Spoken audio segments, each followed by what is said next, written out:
এটা আমার শিল্পীর পছন্দিতা ফুল। নাম জানো একদিন ফুলের? চেয়েছিল, জানি না নাম, পরে সব না দিও না বেশি। তাই শিল্পীর জন্য নিয়ে এসেছি। কেন এটা কি লাগানো যাবে? সুন্দর লাগে ফুলগুলো, দেখ এটা লাগাই দিতে হয়। কি সুন্দর না ফুল। बोल दो हाय। हाय यू आर गाय। आज कहाँ जाता है वो भी अर्पी दोनों? हम लोग ठाकुर घर। दादी घर। आज जाते हैं दोनों दादी घर ना। यस। अर्पी भी तो हाय कर दो। हाय। थोड़ा घर में शांति रहेगा आज। हम अकेला अकेला रहेगा, थोड़ा शांति रहेगा ना, जो भी মজা আয়েগা। শুভ সকাল আমার প্রিয় পরিবার, কেমন আছো তোমরা সবাই? আশা করছি তোমরা যে যেখানে আছো খুব ভালো আছো, সুস্থ আছো। আমরাও মোটামুটি এখন ভালোই আছি। দেশ ও দেশের বাইরে থেকে যে সকল বন্ধুরা আমার ভিডিওটি দেখছো তোমাদের সবাইকে অনেক অনেক স্বাগত জানিয়ে শুরু করছি আজকে নতুন আরেকটা ভিডিও। এগুলো কিসের ফুল বলো তো? এই দেখো, দেখেছো সব পড়ে গেছে, এই দেখো। তো এটা হচ্ছে এই যে আমি যে ফলগুলি দেখাই তোমাদেরকে, প্যাশন ফ্রুট বলি, ট্রিঙ্কা ফল বলি, সেই ফলের ফুল এই যে। আর এই দেখো আম গাছের মধ্যে লতা দেখেছো, এই গাছটা কিন্তু উঠেছে, এই আম গাছটার মধ্যে পুরো ভর্তি। তো এখন অনেক ফুল এসেছে, এই যে হাওয়াতে সব ফুল ফেলে দিয়েছে, জানি না ফল এইবার কতটা হবে। এই দেখো কত ফল মানে ফুল পড়ে গেছে। আমার এখানে তো নেটের সমস্যা তোমরা অনেকেই জানো, তাই কি করব, এই যে এদিকে এসেছি, এসে আমার ভিডিওটা আপলোডে বসিয়েছি, আগের ভিডিও সেটাই আপলোডে বসিয়েছি। নতুন ভিডিও আস্তে আস্তে ছাড়বো, এখন প্রত্যেকদিন ভাবছি ছোটো ছোটো করে ভিডিও দেব। বন্ধুরা ভিডিও তো আপলোড হলো না, পরে আপলোড হবে, আস্তে আস্তে রেখে দিলাম। আর এদিকে দেরি হচ্ছিলো বলে স্নান করে নিলাম, স্নান করে সোজা চলে আসছি মন্দিরে। আর আজকে হচ্ছে 29 তারিখ। 29 তারিখটা দেখো আকাশটা পুরো পরিষ্কার দেখাচ্ছে, বৃষ্টি তো দেখছি না, কিন্তু খুব সুন্দর রোদ উঠেছে, সেটা দেখে ভালো লাগছিল। অনেক দিন পরে মনে হলো কি একটু রোদ উঠেছে, তাই চলে আসলাম। এই দেখো ফুল সব তুলে নিয়ে যাই, পুজো দিয়ে দেবো এখন যে। আর সকাল সকাল তোমরা দেখতে পারলে খুব সুন্দর একটা গিফট পেয়েছি, আমার মাস্টার মশাই আমার জন্য গিফট নিয়ে আসছে। তো দেখো তোমাদেরকে বললাম যে বৃষ্টি নেই, পুরো পরিষ্কার। ঠাকুর হয়তো আমার কথাটা শুনে নিয়েছে, আর তার সঙ্গে সঙ্গেই দেখো যেই ঘরে পা রেখেছি আর বৃষ্টি শুরু হয়ে গেছে। আকাশটা কিন্তু পরিষ্কার লাগছে দেখতে, কিন্তু এদিকটা দেখো মেঘ লাগছে দেখতে, মেঘ আছে অল্প অল্প, আর বৃষ্টিও নেমে গেছে। তা কি করা যাবে এখন, আর প্রকৃতি যেভাবে চলাবে আমাদেরকে, সেইভাবে আমাদেরকেও চলতে হবে।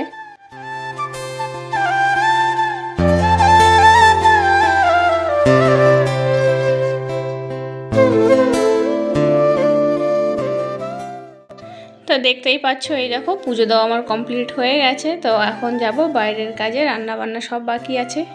আর এই হলো আমার মাস্টার মশাইয়ের উপহার, সকাল সকাল উপহার এনে দিয়েছে আমাকে। তো এইগুলোকে আর অযত্ন করে রাখবো, তো ভাবছি যতক্ষণ থাকবে ততক্ষণ একটু সুন্দর করে গুছিয়ে রাখি। আসলে এই ফুলগুলো আমি যখন মেডিকেলে যাই, হসপিটালে, তখন রাস্তার পাশে দেখি, খুব সুন্দর লাগে, কিন্তু গাড়িতে থাকি তো ভিডিও করা হয় না। তো আমি সেদিনকে মেডিকেলে গিয়েছিলাম, আসার সময় ওকে বলেছিলাম এগুলো কি ফুল, একটু যদি নিতে পারতাম, ভিডিও করতে পারতাম। তো সেই জিনিসটা ওর আজকে আসার সময় মনে পড়ে গেছে, আর এই ফুলগুলো তুলে নিয়ে আসছে।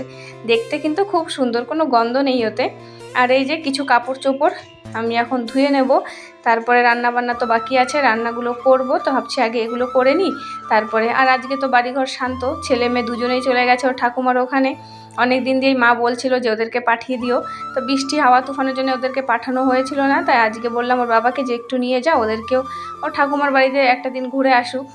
যেতেও চায় না, ওদের ঘরে থাকলেই ওদের বেশি ভালো লাগে অন্য কোথাও থেকে। তাও বললাম কি না, যে আয় একটুক্ষণ, আমি একটু শান্তিতে থাকি তোদের ছেড়ে। তো এদিকে দেখো মাছ বার করে নিয়েছি, আর কিছু ওই যে চিংড়ি মাছ ছিল, আর লাউটা তো এনেছে, তা লাউ চিংড়ি করব আজকে। বেশি দিন তো রাখা যাবে না, তাহলে লাউটাও বেশি ভালো লাগবে না খেতে, কচি আছে, তা ভাবলাম সঙ্গে সঙ্গে রান্না করে ফেলি। নিতুর কাহিনী থেকে নিতু দিদি ভাই খুব সুন্দর একটা কমেন্ট করেছে আমাকে। হ্যাঁ বোন, আমরা যখন মেয়ে থেকে একটা ঘরের বউ হয়ে যাই, সন্তানের মা হয়ে যাই, তখন আমরা নিজেদের থেকে তাদের কথা বেশি ভাবি। তখন মনে হয় তারা যেটা পছন্দ করে সেটাই রান্না করি।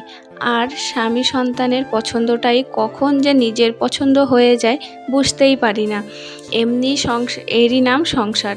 তোমার সংসারে সব সময় যেন হাসি মজা এইভাবেই থাকে ভরপুর। দিদি হয়ে এই আশীর্বাদ করি। অনেক ভালোবাসা রইল বোন। এত সুন্দর একটা কমেন্ট করার জন্য আমার নিতু দিদিভাইকে অনেক অনেক ভালোবাসা দিদিভাই। আর নতুন বন্ধুরা যারা যারা এখনও নিতু দিদিভাইয়ের পরিবারে যাওনি তারা নিতু দিদিভাইয়ের পরিবারে চলে যেও, তাকে সাপোর্ট করো, ভালোবাসা দিও। তো আজকে কারেন্ট নেই, তার জন্য কি করো, মশলা আমার হাতে বেটে নিতে হলো, অল্প করে মশলা বেটেছি। আর এদিকে দেখো আজকে একটু কলা পাতায় ফার্সে মাছ ভাজা করব। অনেক দিন দিয়ে খাই না, তা ভালোই লাগে। মেয়ে, আমি আর আমার মাস্টারমশাই খাবো, ছেলে তো এমনিতে কোনো কিছুই খেতে চায় না। তো ওর ভাবনাটা আর সেরকম করি না, ওর ডাল হলে ওর হয়ে যায়, আর কিছু একটা করে দেবো। তো এদিকে দেখো পাতার মধ্যে মাছগুলো রেখে আজকে পাতার মধ্যেই মশলা করব। তো এই যে মাছ দেখে আরেকটা কমেন্ট মনে পড়ে গেছে। TR হোম কিচেন থেকে তন্ত্রা দিদিভাই আমাকে কমেন্ট করেছে, বোন তোমরা কত সুন্দর টাটকা টাটকা মাছ খাও। আমার তো মাছ খাওয়ার থেকে মাছ ধরতে বেশি ভালো লাগে, তাই ভাবছি তোমার মাস্টারমশাইয়ের সঙ্গে মাছ ধরতে যাব নাকি। তো তোমার মাস্টারমশাইকে জিজ্ঞাসা করে দেখো যে আমাকে নিয়ে যাবে। তো দিদিভাই তোমার কমেন্টটা কালকে আমি পড়ে শুনিয়েছি আমার মাস্টারমশাইকে রাত্রেই, যে মাস্টারমশাই আমার এক দিদিভাই তোমাকে এই কমেন্টটা তোমার জন্য করেছে। তো বলেছে যার যার পছন্দ মাছ ধরতে তার সবাইকে চলে আসতে বলো, আমি সবাইকে নিয়ে মাছ ধরতে যাব। তাই বললো তার দিদিভাই চলে এসো মাছ ধরতে সঙ্গে। আমি এখনও পর্যন্ত যাইনি, তোমাদের সঙ্গে আমিও চলে যাব। তো অনেক দিন দিয়ে বলছি যে আমাকে একটু নিয়ে যাও, কিন্তু এই বৃষ্টির জন্য যাওয়া হয় না। তো ওদিকে কম আছে, দিকে বসিয়ে দিলাম। আর এদিকে দেখো হাওয়া তুফানে কলা গাছ তো ভেঙে পড়েছিল, তার মধ্যে অনেকটা কলা ছিল, এই কলাগুলো তো সেদিনকে ওর মাস্টারমশাই কলাগুলো কেটে বাইরে রেখেছে যাতে কষ্ট একটু পড়ে যায়, তার মধ্যে ছাগলে কতটা খেয়ে ফেলেছে। তো অনেকটা পাকা শুরু হয়ে গেছে, একদিনের মধ্যেই পেকে যাবে, তখন আবার খাওয়া হয়ে যাবে। তো আজকে না ভিডিওটার ভয়েস আমি দিনের বেলা দিচ্ছি, তাই একটু হয়তো বাইরের নয়েজ শোনা যাচ্ছে, তো তোমরা একটু ম্যানেজ করে নিও, কথাগুলো আমার শুনতে হয়তো কেমন লাগছে। তো ওদিকে মাছ এক পাশ হয়ে গেছে, তো আরেক পাশটা পাল্টি করে দিলাম। আর এদিকে দেখো কিছু কাঁকড়া আর চিংড়ি ছিল, তাই দিয়ে লাউ তরকারি। তো আদা লাউ রান্না করছি, পুরোটা দিলাম না, কারণ কি জানো দুইজনই ঘরে আছি আমরা। তো ছেলে মেয়ে তো ওদিকে চলে গেছে, ওরা তো আর রাত্রে আসবে, তো রাত্রে আসলে পরে খাবে, ওদের জন্য তুলে রেখে দেবো। আর মাছ পাতা ওদিকে প্রায় হয়ে গেছে, তাই দিকে দেখো লাউ তরকারি আর মাছ পাতাটা বসিয়ে রেখেছি, অল্প আছে। আসলে মাছ পাতায় না চুলোতে ভালো হয়, গ্যাসে তেমন হয় না, কিন্তু কি করব চুলো পাবো কই, তাই গ্যাসে দিয়ে রাখলাম। আর এদিকে সকালে ভেন্ডি ভাজা করেছিলাম আলু দিয়ে, তাই করেছিলাম, আর রুটি করেছিলাম। তো ছেলে মেয়ে তো তাই খেয়ে চলে গেছে। আর এদিকে দেখো ছেলে মেয়ের জন্য আগে দিয়ে তরকারি একটু তুলে রাখছি, তারপরে আমরা দুজনে যতটা খাওয়ার খেয়ে নেব, আর রাতে যেটুকু থাকবে ওরা এসে খাবে। ওরা ঘরে নেই, ভালো লাগছে না, আবার একটু ভালো লাগছে যে ঘরটা একটু আজকে শান্ত আছে, চেঁচামেচিটা কম আছে, আমি একটু শান্তি মতন আমার কাজ করে নিই, সেটাও একটা ভাবছিলাম যে এদিক দিয়ে একটু ভালো আছে। তা আসলে আবার শুরু হয়ে যাবে। তো দেখো এদিকে তরকারি ওদের জন্য তুলে রেখে দিলাম। আর এই যে আমার গ্যাসটাও পরিষ্কার করা হয়ে গেছে, মুছে পরিষ্কার করে নিলাম, তারপরে একটু খাওয়া দাওয়া করে শুয়ে পড়বো।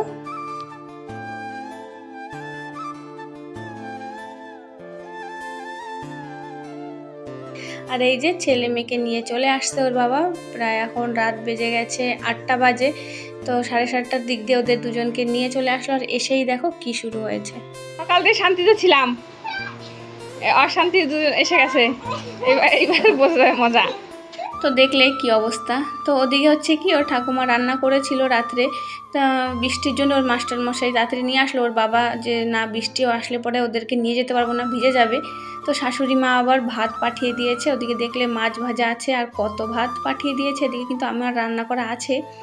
আর এই যে ভাত পাঠিয়ে দিয়েছে 2 টিফিন, ওই পাশের টিফিনে ভাত আছে, মাছ ভাজা আছে, আর এই দেখো চিকেন রান্না করেছিল, চিকেন পাঠিয়ে দিয়েছে। তো চলো বন্ধুরা আজকের ভিডিওটা এই পর্যন্তই, সবাই ভালো থেকো, দেখা হবে নতুন একটা ভিডিওতে।